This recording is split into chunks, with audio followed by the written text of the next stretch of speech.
Denny Hamlin signed a multi-year contract extension with Joe Gibbs Racing at 23-11 will remain with Toyota, and Harrison Burton is expected to return to the Wood Brothers in 2024. What's going, guys? It's Daniel, and welcome back to the video. We got a ton of NASCAR and other motorsports stories today on the channel. Let's go ahead and just jump straight into those really quickly. We're going to go ahead by starting talking about Hendrick Engines. With Kyle Larson winning the 2023 Southern 500, Kyle Larson scored the 500th win for Hendrick Engines. Major congratulations to Kyle Larson on accomplishing that goal. That is an incredible accomplishment. Hendrick Engines won many championships, many incredible races, including the Daytona 500 and many other races in the history of the team.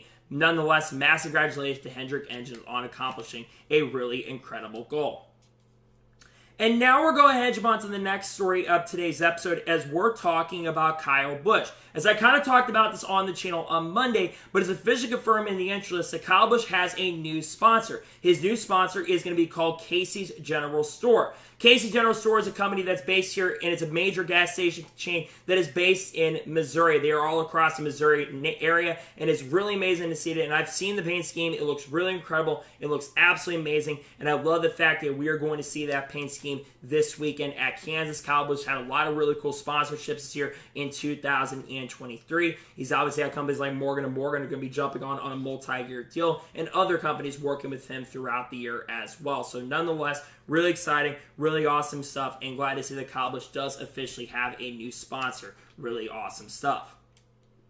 And now we're going ahead and jump on to the next story of today's episode as we're talking about the IndyCar TV deal. We do have a couple IndyCar stories discussed here today on the channel, reported by Adam Stern. The first report comes out saying that IndyCar is starting later this year, will begin talks with media networks and streaming companies about its next TV deal that will start in 2025, and it's hired Endeavor's IMG Media division to consult. Very similar to NASCAR's TV deal that does end at the end of 2024 that starts in 2025. IndyCar's contract also goes through 2024 as well. Now, they have exclusively been on the NBC family of networks. They've also been on other companies like Peacock as well, and have been, which of course Peacock is part of the NBC family.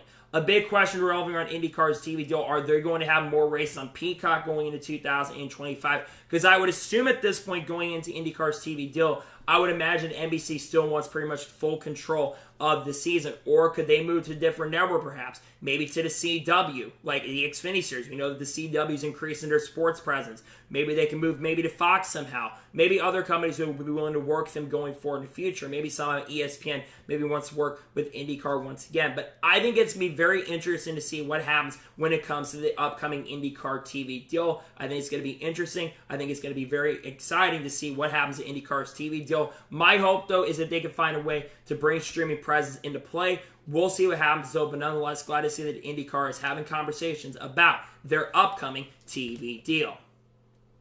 And now we're going ahead and jump on to the next story of today's episode as we're talking about IndyCar once again.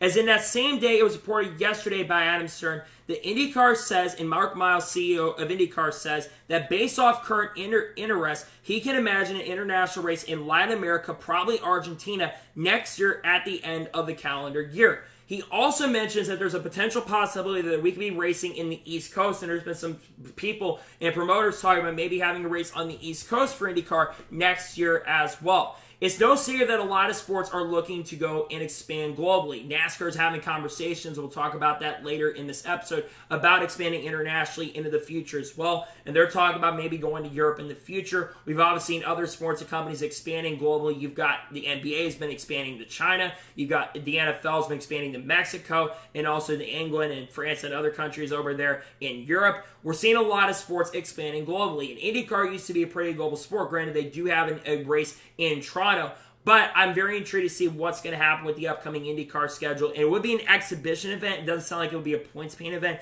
It would be an exhibition event. So we'll see what happens in regards to that. But I think it's really exciting that there's conversations about expanding globally for IndyCar. I think if the sport wants to grow, I think that's going to be better for everybody. So we'll see what happens. But it looks to me right now that we may be headed to IndyCar, headed to Argentina in the foreseeable future, and that potentially could happen this winter. So we'll see what happens, but we might be headed to Argentina in the foreseeable future.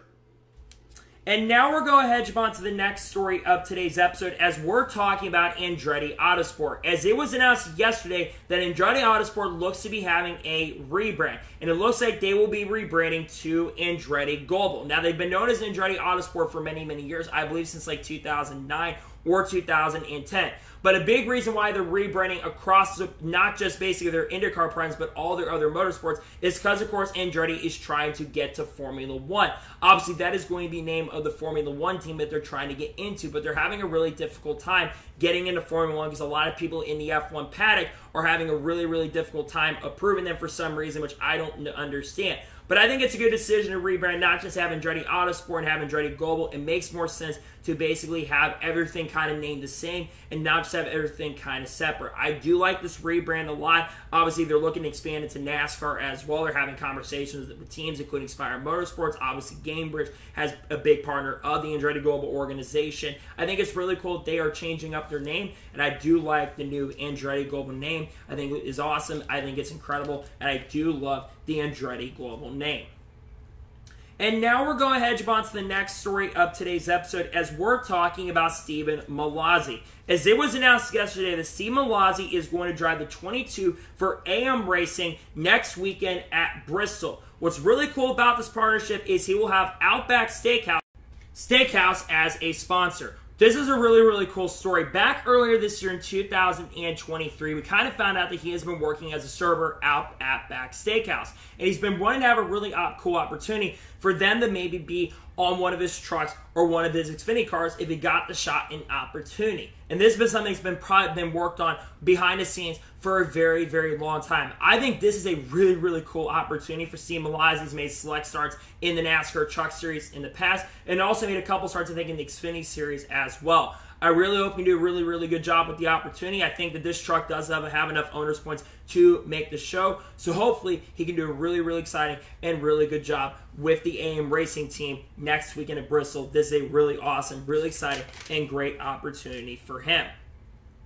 And now we're going ahead and jump on to the next story of today's episode as we're talking about Spencer Davis. As Spencer Davis revealed on Monday that he'll be driving a 04 4-roper racing this weekend at Kansas. I think the last time Spencer Davis drove in the Truck Series either 2020 or 2021. So it's really cool to see him back in the Truck Series. For those who do not know, Spencer Davis was a driver part of Kyle Busch Motorsports back in 2018 or 2019, and while his results were not as good, I think it's really good to see these back in the Truck Series. Now, what are my expectations for him? We've seen this truck at times do really, really well. We've seen it run good with Caden Honeycutt, but of course, Caden Honeycutt is an extreme talent. I'm not discrediting Spencer Davis, but I do think Spencer Davis is not as good as Caden Honeycutt, so I'm not sure how he's going to do. But I think this is a really great opportunity for him. I hope he can make the best of it. And I'm glad to see he's back in the Truck Series for the first time in a very, very long time. I haven't seen a truck revealed yet, but I think it's really awesome, exciting to see that he'll be driving a 04 4-roper racing.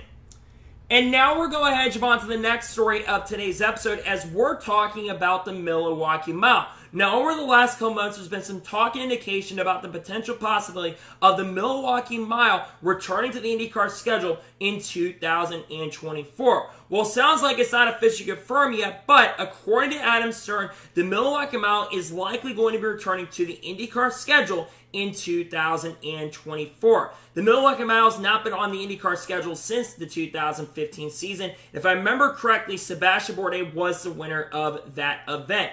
I do believe this is a really good chance for bringing this racetrack back. Obviously, this year the Truck Series returned for the first time since 2009.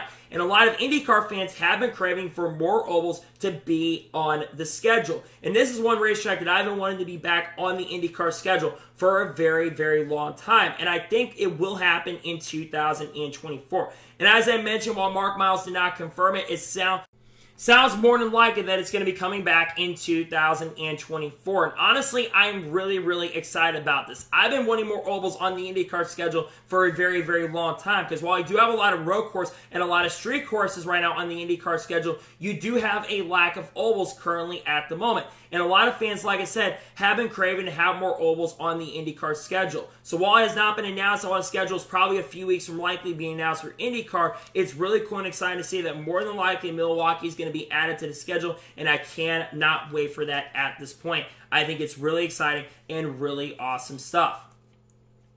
And now we're going ahead and jump on to the next story of today's episode as we're talking about Derek Kraus. As it was officially announced yesterday that Derek Kraus will drive the 10 for Kaulig Racing this weekend at Kansas. It had been reported by Austin Ensky from Motorsports Wire over the weekend that this was more than likely going to happen, and now we got official confirmation that he'll be driving the 10 car this weekend. Derek Kraus has done a very solid job with Kaulig Racing in his select Xfinity Series starts he's ran for them in 2023. Let's be perfectly honest, Kaulig Racing's had a down year in the Xfinity Series at times, but I think when we've seen Derek Kraus race, I think he's done a really solid job. And I go back to that race a few weekends ago he ran with Spire Motorsports, where he ended up finishing in the top 10, and at times is running in the top 5 on pure speed. So I think that you're going to see Derek Kraus do a really, really good job. I'm not expecting him to win, but I do think Derek Kraus will have a very, very solid and really good run this weekend. I'm looking forward to seeing him back in the NASCAR Xfinity Series. Glad to see him getting a shot and opportunity, and hopefully he can do an awesome and really, really good job with Kaulig Racing. Just a little bit of a quick update to the Derek Kraus situation. There has been some changes in regards to he'll be driving a 10 car starting this weekend, because it was announced earlier this morning by Kaulig Racing that Daniel Hemric will be driving the 10 car for the remainder of the 2023 season. Now, Derek Kraus will be driving the 11 car for Kaulig Racing this weekend, but you will have Daniel Hemric driving the 10 for the rest of 2023. Why are they doing this? Well, a huge reason why they're doing this is because of the fact that that 10 car is in the owner's playoffs, which makes a lot more sense when you really think about it. That 11 car is not in the owner's playoffs. Daniel Hemric, of course, is in more than likely locked into the playoffs, almost locked into the playoffs at this point.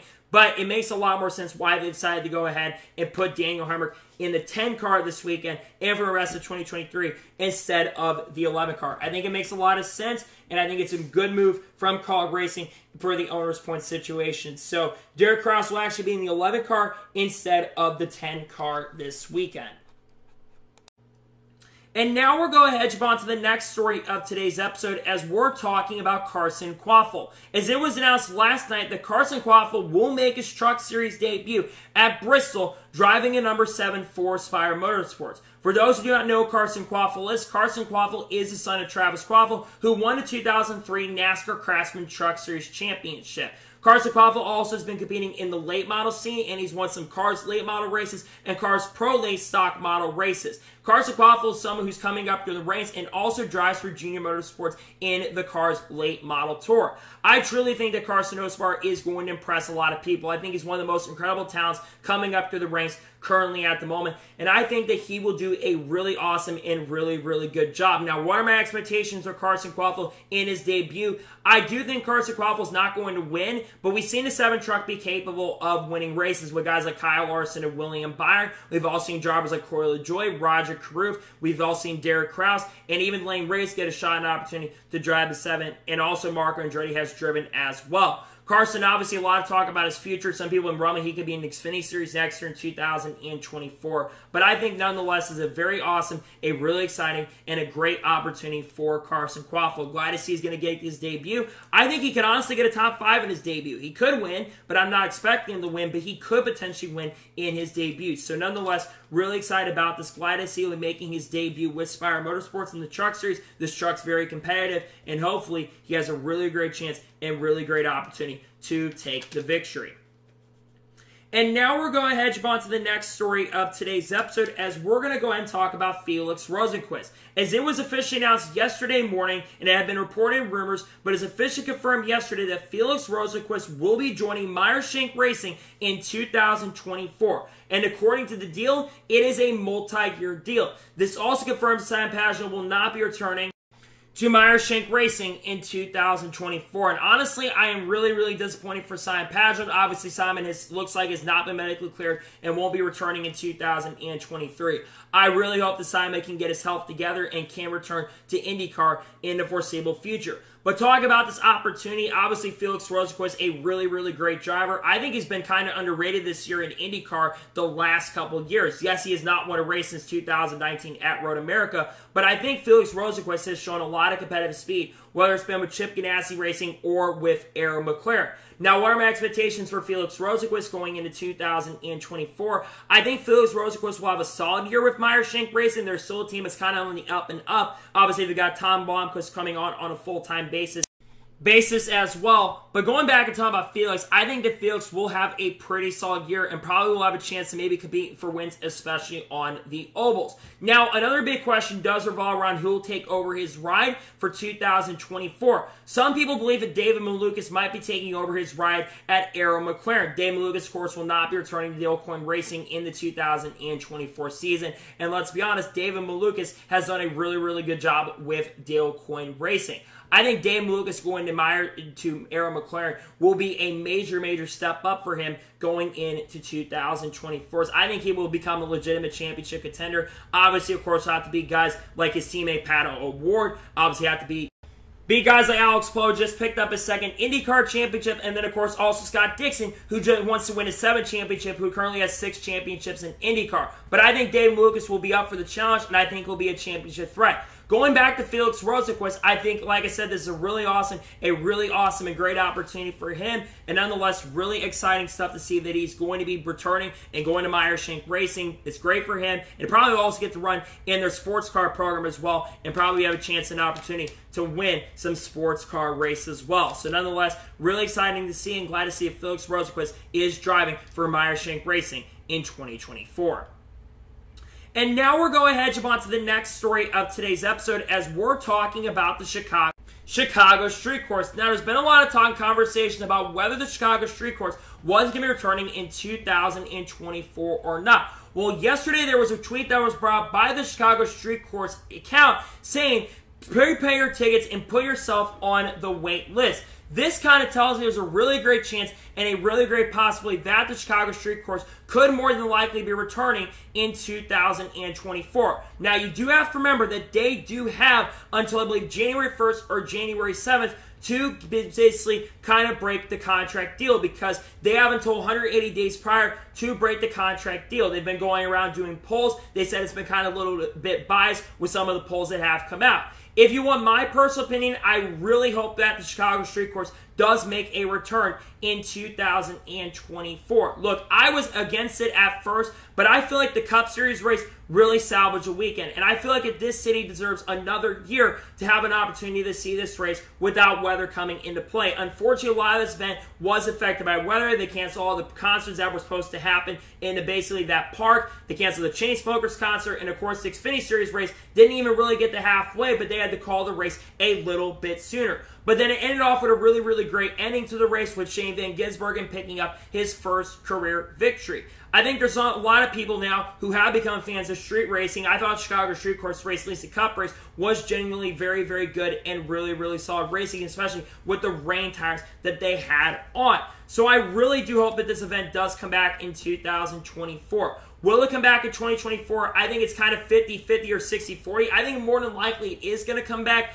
I would have said it had been a one and done a few months ago, but I think after how much a lot of people really enjoyed it, I think a lot of fans do want to bring it back. Now, also, if it doesn't come back in 2024, I think Chicagoland would potentially have an opportunity to get on the schedule, but also NASCAR said publicly that they are open to maybe having more streets, of course, and of course, they've been talking to more cities like New York City and other cities across country like Montreal about hosting street racing. Technically, Circuit Gilles Villeneuve is technically a street race, but nonetheless, I do hope that the Chicago Street Course does make a return in 2024, because I think the event, while it was a little bit disappointing at times, I think the event at times also very, very successful. So I really hope it does make a return in 2024. A decision is probably not going to be made until the near future, but nonetheless, I do hope and pray that we do get to see it back on the schedule in 2024.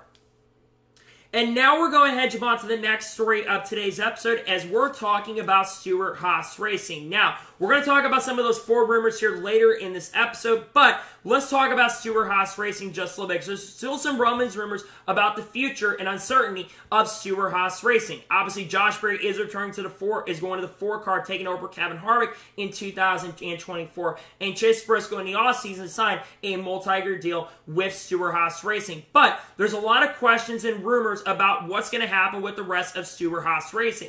And according to PRN, they still think there's a chance and possibility that Stewart-Haas Racing could downsize in 2024. Now, how would Stewart-Haas Racing downsize? Well, there's a lot of talk right now that at the end of this year that Eric Almirola is going to retire from the NASCAR Cup Series. And what is his big partner? Smithfield. According to rumors and rumors, Smithfield may back out if Eric Almirola does decide to retire at the end of this year. Now, there have been some rumors indications that they may stay a 4-car team as well in 2024. But if they do lose that Smithfield money, that is going to be around $30 to $40 million worth of sponsorship. Now, according to rumors and rumors, charters right now are around $40 to $50 million.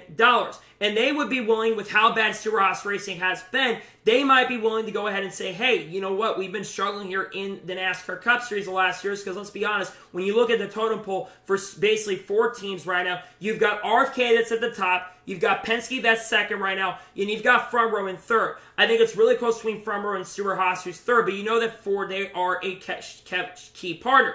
Now, one thing that needs to be noted, though, as right now, Stewart-Haas Racing does have a contract with Ford that goes through 2024. And from what I understand currently at the moment, that contract means they have to have 4 teams. So could they break that contract and go to a different manufacturer? I honestly don't think so. I don't think that they could break that contract. So I think there's a good chance they do stay a 4-car team next year. And let's talk about Zane Smith for a second, because this could affect Zane Smith really clearly. Zane Smith, he wants to go Cup racing next year, and he has been linked to that 10-car if Eric Almirola does end up retiring. Now, I think this hurts Zane Smith long-term if they do downsize, because if they do downsize truly to a 2-car team next year, I think Zane Smith's future in Cup could be a little uncertain. But not completely so fast. If Stewart-Haas Racing does downsize, one team that I could see coming into play is RFK Racing. Now, we're hearing that they basically said they will not be buying a charter because of how expensive they are. Some teams are saying they're not welcome here, but a wildcard thing could be RFK Racing. If RFK Racing does decide that they do want to expand, because they do want to expand to a 3-car team, Zane Smith could end up going there. That could be a potential hypothetical move that could end up happening, because Zane Smith did make his debut with RFK substituting for Chris Buescher when he had COVID. But I think at this point that is probably uncertain. I still think more than likely that Stewart-Haas Racing is going to remain a 4-car team. But I think that there's a lot of things that are possible. I don't think anything's out the window currently at the moment, especially when it does come to silly season. So we'll see what happens in regards to Stewart-Haas Racing. But there is a chance of possibility. There's still a possibility that they may downsize in the 2024 season. But I think more likely at this point that you're going to say Stewart-Haas Racing stay a 4-car team. I think Ryan Preece does sign a contract extension with the team. There's a lot of talk he's close signing a contract agreement with the team. And then, of course, I think Zane Smith will take over that 10-car next year. But we'll have to wait and see what happens in regards to that. And now we'll go ahead and jump on to the next story of today's episode, as we're talking about the 2024 schedule. Now, this is a story that I kind of wanted to wait to talk on, but over the weekend on Sunday before the Southern 500 took place, someone asked a question to Bob Pockrass on what is going on with the 2024 schedule. And according to Bob Pockrass, the 2024 schedule right now is not expected to be released for the next 2 to 3 weeks. But he notes a couple very interesting things, and we're going to talk about some of those rumors that could end up happening. There's been a lot of rumors and chatter around the 2024 schedule. First, there's a lot of talk that Montreal, also known as Circuit Gilles Villeneuve, might be returning to the NASCAR schedule for the first time since 2012. The Xfinity Series hosted races from 2007 to 2012, and they, of course, tried to get a Cup date back then in 2013, but NASCAR did not oblige there, and that's why they end up going to Mid-Ohio for the Xfinity Series in 2013. Montreal could be hosting a Cup race because NASCAR said publicly they want to go international, and there's a lot of talk that Montreal might be replacing the Auto Club date next year. Montreal was a really great track for the NASCAR Xfinity Series. It always put on some really awesome, really exciting, and some very, very great racing, and I think it would continue doing that with the next-gen car especially. I know the next-gen car struggled on road courses, but I think it would actually do really, really good at a track like Montreal, where there's a lot of great opportunities to pass. Some other rumors have been going on is a potential possibility of a double-header. Obviously, you've got the Olympic break, and I think that's one of the biggest reasons currently at the moment why we have not seen a schedule announced yet for 2024 is because of that Olympic break that's going to be happening. NBC is going to want to take a couple weeks off so they can focus on being in Paris next year. And a lot of talk is circulating that Richmond may host a doubleheader next year, have the Cup race on Thursday, have trucks on Friday, Xfinity on Saturday, and Cup on Sunday. But if you were to ask me right now what I would like to do, I would like to have a doubleheader for Sunday and Monday, where the Cup Series runs on Sunday and Monday. Then you still have that 4-day week. I know the school could potentially be in session, but I think it will be still late in the summer, so I don't know if that is going to be a major, major factor. There's other rumors circulating about the 2024 schedule. Obviously, the Indy Oval is likely coming back in 2024. They had a tire test a few weeks ago after the Indy Road Course weekend. It's a shame because I think this was the first time that the Indy Road Course had actually put on a really good show for the NASCAR Cup Series, but everybody wants it to return. Obviously, it is the 30-year anniversary of the 1994 Brickyard 400 that Jeff Gordon ended up winning, and I think a lot of people want that crown jewel back. And there's a potential possibility that you could have the Brickyard 400 be the week before the Daytona cutoff race, and that could be some really, really good things for the ratings as well. And maybe potentially move the Southern 500 back to NBC, where you have 3 crown jewel races basically right back to back. There's other rumors circulating that Sonoma might be moving up to the West Coast swing, and Montreal might replace this date, even though Montreal will be on the F1 weekend, and I don't think that's going to end up happening. But it sounds more than likely Sonoma could be moved to early spring. Other rumors circulating that North Wilkesboro could potentially have a points-paying date in the 2024 season. North Wilkesboro had a very, very decent all-star race. Well, it wasn't great, but it was decent, and I think it deserves a points-paying race, especially with the crowd. Some people think there could be a repave in the future, even though I personally don't want to repave, but it's likely going to get a points-paying race. And on Easter, because Bristol Dirt is likely going to end up losing their date, and they could have 2 dates on the concrete, but I think there's a potential that they only will have 1 date on the concrete next year. Other rumors circulating there could be a reconfiguration happening for Texas in the future. There's been rumors about that for the last year or so, and honestly, I just hope they kind of go back to the normal configuration. There's also rumors that the Charlotte Roval may be gone, and the Charlotte Oval might be coming back for the playoffs as well. Rockingham is also mentioned for the 2024 schedule, so I think, nonetheless, it's really exciting to see all these schedule rumors. Again, I think the schedule is going to be coming out in mid to late September, so probably not this week, but probably maybe next week or 2 weeks down the road, we are going to get the 2024 schedule. And I just am very interested to see what they decide to do in regards to 2024. I'll mention one other rumor, though, by the way. The LA Coliseum have a rumor to potentially be having a points-paying day. I really hope they scrap that and strap that. I really hope that that does not end up happening, but that could potentially happen, and I think that would be a very, very bad move. Nonetheless, I think it's very interesting. I think it's going to be interesting to see what happens in regards to the 2024 schedule, but it does sound like that schedule could be coming out in the foreseeable future. And now we're going to jump on to the first of 2 major stories in today's episode as we're talking about Harrison Burton. Now, there have been some rumors and rumors and questions about the future of Harrison Burton. But it looks like that is going to be changing because last night it was reported by Jordan Bianchi from The Athletic that Harrison Burton is expected to return to the Wood Brothers in 2024. And according to Jordan Bianchi as well, an announcement is expected really, really soon. Harrison Burton has been driving for the Wood Brothers the last couple of years, and let's be perfectly honest, the results for Harrison Burton at the Wood Brothers have not gone very, very well. The biggest reason why Harrison Burton is likely going to be returning to the Wood Brothers in 2024 is because of that Dex Imaging sponsorship. Dex Imaging is a company that's been sponsoring Harrison Burton since either 2017 or 2018, back to his ARCA days. Now, it's interesting because a lot of people don't think Harrison Burton does have talent. I think he does have talent. Look, only 3 years ago, Harrison Burton drove for Joe Gibbs Racing in the NASCAR Xfinity Series and went on to win 4 races. Yes, sure, he did get eliminated in the round of 12 in the playoffs, but he still had a very, very solid year and got 4 wins. Now, the next year really couldn't back it up and didn't get a win, but there have been some rumors back in late 2021 that he was going to go to Team Penske's Xfinity program, and I will be honest, I do feel like Harrison Burton may have gotten rushed up, but it's not a bad idea to get some experience with the next-gen car. And we all knew at this point that Harrison Burton is going to be a long-term deal and a long-term project to work with. He's shown flashes of brilliance this year. He had a very solid run with his new crew chief, Jeremy Bullins. He obviously lost his crew chief, Brian Wilson, who's now working with Austin Cindric. And let's be honest, Austin Cindric has been doing a lot better with this team this year. But I go back and look at Harrison Burton, honestly looking at his future, I think it's good to see that they're going to keep him around and keep stability with the team. Now, do I think that they are going to win with Harrison Burton and get that 100th win? I don't think so. But again, you want to keep somebody around and keep that long-term project going on because, again, we've seen some flash of brilliance. But again, he's 31st in the points, so he has struggled in the first 2 years. Now, he is going to have a lot of pressure going into 2024 if he does come back to the team.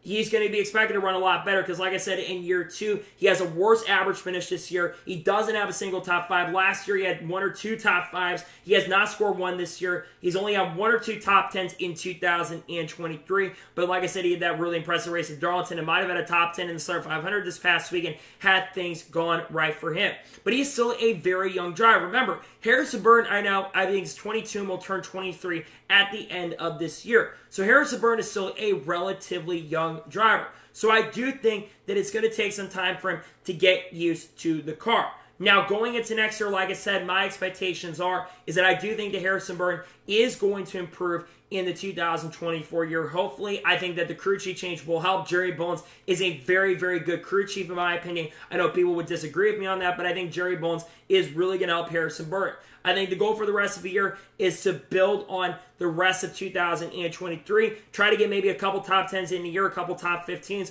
Try to build on some consistency. Don't wreck out as much, and try to get the best performance you can out on the racetrack. But I am glad to see he's coming back to the team. I don't know if he deserves it or not. I think if I had to personally choose, I maybe would put Zane Smith in there. But then again, I think the Wood brothers are making the right decision for stability purposes, and I think it's not a bad idea to keep someone for stability's sake. Again, I think he needs to start doing a little bit of a better job. But again, I know that he struggled in the Truck Series with KBM, went up to Xfinity, did a pretty solid job there. But I do think that this overall not a bad decision and a bad move to keep Harrison Burton around. So we'll see what happens in regards to 2024 and if he can improve with the team going into 2024. My best guess is he's going to need to start improving because I think his expectations are really going to start to need happening. So we'll see what happens. He's shown flash of brilliance here at times, but again, he's also struggled with the points in 2023. So we'll see what happens if he can improve in 2024, but it sounds more than likely that he's going to be returning. And I know the next-gen cars kind of equaled everybody out. Hopefully, because it also needs to be noted that Team Penske has struggled this year as well all across the board. Ryan Blaney at one point was the points leader. He's dropped to 13th in points. Joey Logano was very, very inconsistent throughout the year, and Austin Cindric missed the playoffs. So we all know overall around across the board, Team Penske struggle. Not just Team Penske, but the Wood brothers, of course, do have a technical alliance with that team. I think that's another reason why they have struggled this year with the Wood brothers. So we'll see what happens going into 2024 when it does come to Harrison Burton. But I really do hope and pray that we do get to see some improvement in Harrison Burton because I think he's going to be on the hot seat next year. There's a lot of great talent, and there aren't a lot of great options available. A lot of the other drivers like Carson Hocevar and Zane Smith are already linked to rides for 2024, and there's not really a lot of other great options in the Xfinity Series that were going to be available. So I think at this point, this was the best option that was going to be available for 2024. And now we're going ahead and jump on to the final major story of today's episode as we're talking about Denny Hamlin in 23XI Racing. Now, there's been a lot of talk and questions earlier in the week, and I kind of talked about this on Monday, if Denny Hamlin was going to return to Joe Gibbs Racing or not. Well, we finally got the official word on Monday evening as it was announced on the Actions Detrimental podcast and reported by Joe Gibbs Racing that Denny Hamlin has signed a multi-year contract extension with Joe Gibbs Racing. Denny Hamlin's been driving since all the way back in 2024. And while details were not enclosed how long the contract is with Joe Gibbs Racing, my guess is it's around a 2 to 3 year deal. At the end of this year, Denny Hamlin is going to be 43 years old, so my guess Denny Hamlin probably has about 3 or 4 years left at most in his NASCAR Cup Series career. But what also needs to be noted in regards to this contract extension is the fact that 2311 Racing will also remain with Toyota in 2024. We've talked about this a lot on the channel, but there have been some rumblings and rumors that 2311 Racing could be leaving Toyota at the end of this year and could be headed to Ford. But now with Denny Hamlin signing this multi-year contract extension with Joe Gibbs Racing, this officially confirms that 2311 Racing is going to be staying in the Toyota family. This is absolutely huge for many, many reasons. One, Denny Hamlin gets to stay with Joe Gibbs Racing, creating a lot of stability, and he now gets to finish his NASCAR Cup Series career with Joe Gibbs Racing. Two, stability all around for Joe Gibbs Racing, because we know Martin Truex Jr., he's returning in 2024, and Christopher Bell and Ty Gibbs are both set to stay with the team for 2024 as well. So they have stability going to 2024, because while there have been a lot of uncertainty at the beginning of the year, you've got Martin Truex Jr. returning, and now you've got Denny Hamlin staying. Three, Denny Hamlin, like I said, gets to continue going out for championships and continue to compete for NASCAR Cup Series championships for the next few years. And maybe in the future, he'll get to finish that. And number four, you don't have another Kyle Busch situation where we all know what happened last year with Kyle Busch. Kyle Busch was let go from Joe Gibbs Racing at the end of the 2022 season because M&Ms had dropped at the end of 2021 and they were leaving at the end of 2022. They lost their big partner and Kyle Busch had to leave because of that and went to Rich Schultz Racing, which he's having a lot of success. The big reason why these talks had taken so long to get done is because of the fact that 2311 had not agreed to their deal. But that's reason number five. 2311 Racing gets to stay with Toyota long term. Because like I mentioned already, they were talking to potentially going to Ford in 2024. And I think overall this is a really, really exciting great move from Toyota because now you get to keep another Toyota team around with 2311 Racing. What's interesting, they have like a partnership with Joe Gibbs Racing. It's not really a technical alliance. It's like a partnership. So they get a lot of their really, really good stuff. And sometimes when we understand, they're actually teaching Joe Gibbs Racing stuff, and they both kind of teach each other how to make each organization better. But as another great reason is Toyota now doesn't only have 6 teams, they now have 8 or 9 cars going into 2024. Because remember, they're also bringing Legacy Motor Club into the organization as well, into the Toyota brand, in the Toyota family for 2024. And I think this is really going to help Legacy Motor Club, and I think they're all going to be really, really equal. While this might kind of shrink how many resources that each team gets, I think long-term, this is going to be great for everybody. But now the another big question is what happens to John Hunter Nemechek? John Hunter, in my opinion, is going to be headed to the 42 car for Legacy Motor Club. While it's not been officially announced at this point, that is going to end up happening. But this has a major significance on silly season going forward into the foreseeable future. Because, like I said, you gave 2311 Racing around, and Toyota does not lose another major team. But going back and talking about Denny Hamlin, this was a no-brainer for me. I said more than likely Denny Hamlin was going to return to Joe Gibbs Racing, probably the 80-85% range, and now it's 100% certain that Denny Hamlin is going to stick around. And I'm really, really happy that Denny Hamlin gets to finish his career with Joe Gibbs. Joe Gibbs and JD gave Denny Hamlin a big break and a break opportunity to drive for this organization, and Denny Hamlin has benefited by winning 50 races for the organization, winning 3 Daytona 500s, 2016, 2019, and 2020. Of course, has won a ton of Southern 500s, and Denny Hamlin has a really great chance and a really great opportunity to win his first Cup Series championship. While he's not been able to get that done at this point, I think in the not-so-distant future, Denny Hamlin is going to be able to accomplish that. But again, I'm very happy that we're going to get to see Denny Hamlin continue driving for JGR next year. And I think he's only going to get better. I think, well, he doesn't really have to get much better because Denny Hamlin is 1,000% a first ballot Hall of Famer. And Denny has accomplished a lot in this sport. And what he's done for the sport, I think, is amazing and absolutely incredible. Whether you like Denny Hamlin or not, you have to appreciate everything that he's been able to accomplish. And he's opened up a team, and the team is becoming more and more successful on a year-by-year basis. Now, going into 2024 in the future, what are my expectations for Denny Hamlin staying with JGR?